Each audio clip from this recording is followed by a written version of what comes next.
At dahil nga Monday today, papasok ang inyong Beshi. O ayan, kumakain siya. Kumakain ng bingo. Pero ayaw niyang inumin yung gatas niya pag mainit. Makulit yung bata na to eh. O ayan o. Dito nga mga kumare ay nag-aaway pa kami bago siya kumain. Ayan.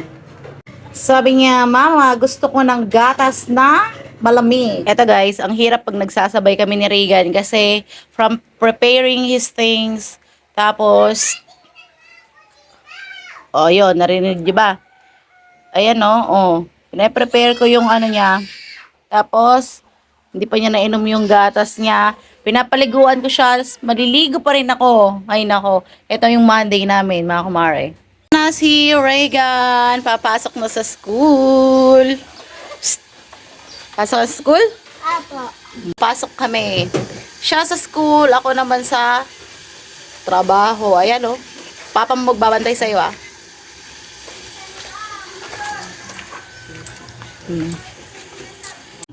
At eto na nga, inihahatid na ni Papa Ryan si Regan papunta ng school. Ayan, umangkas na ako sa kanila para libre yung pamasahe. Eto na yung daan papunta sa may community center kung saan pumapasok si Beshing nyo. Makulit yung bata. Eto mga kumare. Pagka nakasakay ng motor yan, lahat napipihit. Pati yung manibela, pinipihit niya, yung preno.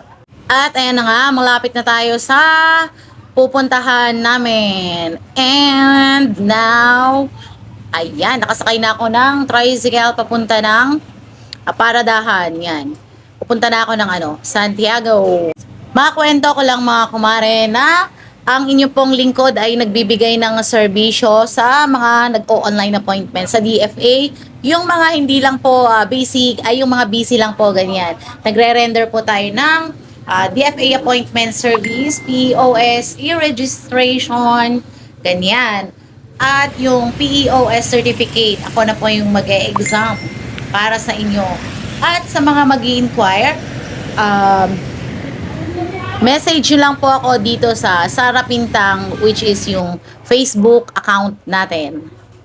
Mabalik tayo mga kumare sa Monday natin. Andito ako ngayon sa Forlace, which is naglalakad ako papunta sa account natin.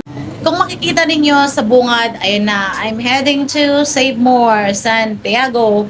Ito maganda dito sa Christmas, dito sa may ilalakaran ko yan. Flex ko yan pagka Christmas. Pakita ko sa inyo.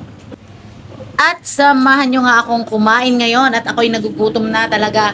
Kanina pa ako gutom na gutom kanina sa first account. Kaso lang tinapos ko lang yung ginagawa ko. At dito nga, dito sa side ng Pure Gold yung kinakainan ko. Masarap din naman. Shout out sa may-ari ng karinderya kahit hindi niya ako napapanood. Charis. Charis! Konting motivation nga lang sa mga kapwa ko nagre-reels at nag-upload ng video. Keep on uploading at darating din ang video na magpapa-monetize sa inyo. Just keep uploading paulit-ulit, huwag kang susuko, di ba? Kung may video, may pag-asa. Sa akin nga, kailan lang nung in-upload ko yon 2 months ago, ngayon lang naman ako na monetize. O, di ba? So, tiyaga-tiyaga lang mga kumare at wag susuko. O, di ba? Okay. Let's end this video for now. And please, follow my page, Sara Pintang. And pwede pong palambing, pa-subscribe naman po sa aking YouTube channel, which is Regan and Sara TV. Till next video mga kumare. Bye-bye!